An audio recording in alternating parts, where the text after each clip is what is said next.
Good morning, dear students, and welcome to online group 7th. Start करेंगे unit number 7 natural resources chapter number 7 forest are life line. Introduction. About 1/3 of earth land surface is covered with forest. जो हमारे world का 1/3 part है वो किससे cover है? Forest से. Usually a forest is describe as an area of land with different type of plants, animals and micro organisms coexist in their natural homes. Forest को हम कैसे डिस्क्राइब करते हैं? ऐसा एरिया लैंड जहाँ पे डिफरेंट टाइप के plants होते हैं, एनिमल्स होते हैं और माइक्रो ऑर्गेनिजम्स साथ में होते हैं. Physical features, climate of a place and soil type are some of the factors that determine the type of trees and animals found in a forest. Physical features या तो उस जगह का क्लाइमेट कैसा है, सॉइल की टाइप कौन सी है, ये कुछ फैक्टर्स है जिससे हम डिटरमाइन कर सकते हैं वहाँ के ट्रीज़ और वहाँ पे कौन से एनिमल्स रहते हैं. फॉरेस्ट हैव ट्रीज लाइक साल, शीशम, टीक, बनियन, नीम, पीपल, आंवला, बैम्बू एटसेट्रा. फॉरेस्ट में किस टाइप के प्लांट्स होते हैं? नीम के, पीपल के, बैम्बू स्टिक्स, साल, इस टाइप के क्या होते हैं? प्लांट्स होते हैं. Many type of tall grasses, canes, creepers and climbers also grow here. जो डिफरेंट टाइप्स के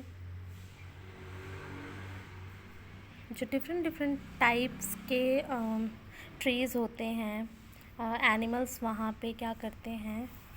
ग्रो करते हैं. Forest provide home to different animals like mammals, birds, reptiles, insects, worms and microbes. Some human tribes also live in forest.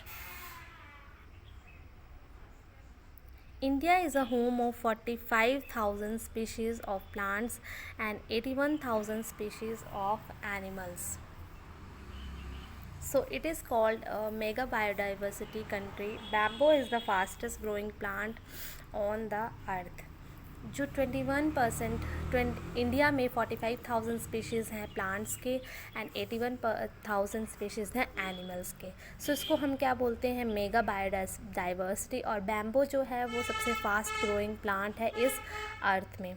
अब start करते हैं chapter layer in a forest. So layer in the forest, the trees in forest are of different shapes and height. According to this, the forest can be divided into following layers. यहाँ पे different type of layers है. Top most में emergent, canopy, under storey layer and last में forest floor layer. सो emergent layer होती है. This layer is very sunny because only the top trees reach this level. It is also called the overstory. Animals found in this include birds, butterflies, small monkeys, bats, snakes, bugs. So ये emergent layer top most होती है, ये सबसे सनी होती है. And यहाँ पे कौन कौन से एनिमल एग्जिस्ट करते हैं? Birds, butterflies, monkeys, bats. Next canopy layer आती है. This is the thickest layer and much of the rain is stopped by the thick foliage. Most trees in the forest grow to this height. There are plants that grow in the canopy layer whose roots do not reach the ground. These are called the air plants. So important है, canopy layer को हम दूसरे नाम से बोलते हैं air plants. Branchy part of the tree above the stem is known as the crown of the stem. Trees with different crown shapes. ये different crown shapes में ट्रीज़ को बताया है. अब यहाँ पे कौन कौन से एनिमल होते कैनोपी में? Snakes, insects, frogs, monkey, birds. Next आता है understorey. This layer has many vines, dense vegetable but not much sunlight as it is all blocked by canopy. Giant or tall trees, shrubs, tall grasses and herbs are present in this layer. ये layer जो होती है वो dense vegetations होती है वहाँ पे, लेकिन वहाँ पे सनलाइट मच नहीं पहुँचती है बिकॉज वो किससे ब्लॉक हो जाती है? कैनोपी लेयर से. यहाँ पे कौन कौन से एनिमल्स एग्जिस्ट करते हैं? Bird, butterflies, frogs and snacks. Last at the forest floor, this layer is dark, damp, and full of many dead leaves, twigs, and dead plants. It is usually clear of vegetations with little or no winds and rains reaching there. The forest floor is dark due to the trees above stopping the sunlight from entering the forest. It is estimated that only 2% of sunlight actually reaches the floor. ये जो last होता है layer वो dark होती है, dead leaves वहाँ पे होती हैं, डेड प्लांट्स होते हैं. ये vegetation it is usually clear, ये क्लियर होती है वेजिटेशन के लिए विद नो लिटिल और no wind and rains reaching there. ना तो वहाँ हवा पहुँचती है ना ही रेन. ये जो हैं वो 2% हैं. 2% एस्टिमेटेड सनलाइट जो है एक्चुअली उस फ्लोर तक पहुँचती है. Animals found in this layer include jaguars in South America, gorillas, leopards in Africa. So ये कुछ टाइप के एनिमल्स हैं जो यहाँ पे रहते हैं. अब इंडिपेंडेंस है प्लांट्स और एनिमल्स की. एक होते हैं ऑटोट्रॉप्स एंड दूसरे होते हैं heterotrophs. Autotrophs like plants which prepare their own food with the help of photosynthesis, जो खुद अपना खाना बनाते हैं with the help of sunlight. And और हेटरोट्रॉप्स होते हैं जो डिपेंड करते हैं अपने खाने के लिए दूसरे एनिमल्स या प्लांट्स के ऊपर. तो हेटरोट्रॉप्स को हम कंज्यूमर्स बोलते हैं. कंज्यूमर्स होते हैं herbivores, carnivores and omnivores. Herbivores होते हैं like cow, deer etcetera.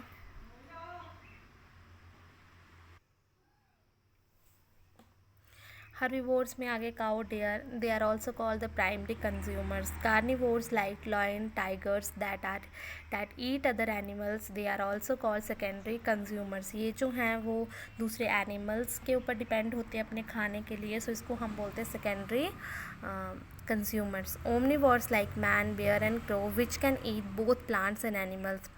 Omnivores होते हैं जो दोनों पे depend होते हैं animals and plants के ऊपर. यहाँ पे आपको फूड चेन बताई है. ग्रास प्रोड्यूसर है, डियर हर्बीवोर है एंड लायन क्या है, कार्निवोर. तो ये क्या है, फूड चेन. फूड चेन यहाँ पे बताई है simple. Another example of food chain, यहाँ पे दूसरी फूड चेन बताई है. प्रोड्यूसर है सन से प्रोड्यूसर ग्रास के बाद आ गया आपके पास grasshopper, then secondary consumer frog, फिर tertiary consumer snake and final consumer. So यहाँ पे आपको जो है वो फूड चेन के बारे में बताया गया है. Many food chains are found in forest. These food chains are linked together. Interlinked food chain form a web, food web. यहाँ पे एक फूड वेब है जो फॉरेस्ट में होता है. फूड चेन जो एक दूसरे के ऊपर क्या करते हैं, डिपेंड होते हैं एनिमल्स एंड प्लांट्स. नेक्स्ट है flow of energy in a food chain. यहाँ पे डायग्रामेटिकली बताया है फ्लो ऑफ एनर्जी. सनलाइट किसके ऊपर गिरती है, एनर्जी फ्रॉम सन मिलती है प्रोड्यूसर्स को. देन उसके बाद हीट लॉस होता है, प्राइमरी कंज्यूमर्स रैबिट आता है. देन उसके बाद हीट लॉस होती है, स्नेक्स के पास जाता है खाना. एंड देन लास्ट में टर्शरी कंज्यूमर है ईगल. तो यहाँ पे एनर्जी जो है वो कहाँ से मिलती है, प्रोड्यूसर्स को सन से, एंड देन कंज्यूमर तक वो पहुँचती है. Dependence of plants on animals. अब यहाँ पे बताया है डिपेंडेंस ऑफ प्लांट्स की डिपेंडेंस किसके ऊपर, एनिमल्स के ऊपर. Plants also depend upon animals for. Plant animal के ऊपर डिपेंड करते हैं. 3 रीजन्स यहाँ पे बताएं. कार्बन डाइऑक्साइड मिलती है उनको, pollination and dispersal of seeds. Carbon dioxide is given by animal during respiration and required by plant for photosynthesis. Carbon dioxide जो है वो एनिमल्स के थ्रू कैसे मिलती है, जब वो रेस्पिरेशन करते हैं एंड देन वो प्लांट्स के थ्रू जाती है इन द हेल्प कौन सी प्रोसेस में, फोटोसिंथेसिस में. Pollination, animal help in pollination and these help in reproduction of plants, bees, birds. Animals जो है वो पॉलिनेशन में हेल्प करते हैं और प्लांट्स की रिप्रोडक्शन में. Dispersal of seed, animals also help in dispersal और scattering of seed over a large area. These seed then grow into a plants.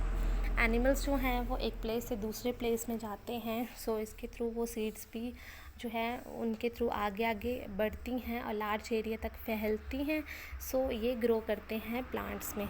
And next है dependence of plant on animal. अब animals के dependence किसके ऊपर? Plants के ऊपर। Animal depend upon plant for the following reasons. For first of all food के लिए, next oxygen, and next है शेल्टर। हर्बीवोर्स जो है वो डिपेंड करते हैं प्लांट्स पे directly. Oxygen, all animals require oxygen release by plants for their survival. So वो कहाँ से आपको मिलता है? प्लांट से। एंड नेक्स्ट है शेल्टर्स। नेक्स्ट है बैलेंस इन नेचर। अब balance in nature, grasshopper ने खाया, and then frog, snake, and then eagle. Now suppose all eagles are remove from the earth, what will happen? अगर eagle जो है वो remove हो जाएगी इस चेन से, सो क्या होगा? ऑब्वियसली द पॉपुलेशन ऑफ, तो क्या होगा? स्नेक्स की पॉपुलेशन क्या हो जाएगी? इंक्रीज़ हो जाएगी, और वो ज़्यादा से ज़्यादा फ्रॉग्स को खाएंगे। दस फ्रॉग्स की पॉपुलेशन क्या हो जाएगी? Then decrease. अगर ग्रास चॉपर की पॉपुलेशन इंक्रीज हो जाए, then grasshopper will eat more plants and crops to resulting in shortage of food. Then क्या हो जाएगा? किस चीज़ में शॉर्टेज हो जाएगी? प्लांट्स और क्रॉप्स में। Humans will also be affected by this, और इसकी वजह से ह्यूमन्स भी क्या होंगे? इफेक्टेड होंगे। But nature does not let it happen, as it maintains the population of each species of animals in sufficient number of, thus keep a balance. So it is said that to kill and to be killed in is the law of nature. Due to this, it only the balance in nature is maintained. So इसके कारण क्या होगा? Balance बना रहेगा food chain के। अब deforestation, afforestation होती है ज़्यादा से ज़्यादा प्लांट्स की ग्रोइंग करना। डिफॉरेस्टेशन का मतलब होता है लार्ज स्केल में कटिंग करना, अपनी खुद के लिए, cutting of trees on a large scale और destruction of forest by humans. अब फॉलोइंग एक्टिविटीज़ जिसके कारण जो है वो डिफॉरेस्टेशन करते हैं। फॉरेस्ट लैंड जो है कन्वर्ट कर देते हैं एग्रीकल्चर लैंड में। फॉरेस्ट को कट करते हैं हाउस और बिल्डिंग्स बनाने के लिए। कंस्ट्रक्शन ऑफ रोड्स जिसकी वजह से जंगल को काटते हैं ट्रांसपोर्टेशन फैसिलिटीज़ के लिए, इंडस्ट्रीज़ बनाने के लिए। Overgrazing of animals has also led to decreased vegetations. Increased requirement for wood to make proper and other things have led to cutting of more trees. wood की चीज़ें जो है हम यूज़ करते हैं घर में, सो इसके लिए भी क्या हो रहा है? कटिंग ट्रीज़ की। Conservation of forest. अब हम कैसे कंजर्वेशन कर सकते हैं फॉरेस्ट की? By large scale planting of trees, afforestation, plant harvesting के through, prevent overgrazing, protection from fire, जो फॉरेस्ट है उनको प्रोटेक्ट कर सकते हैं फायर्स के थ्रू।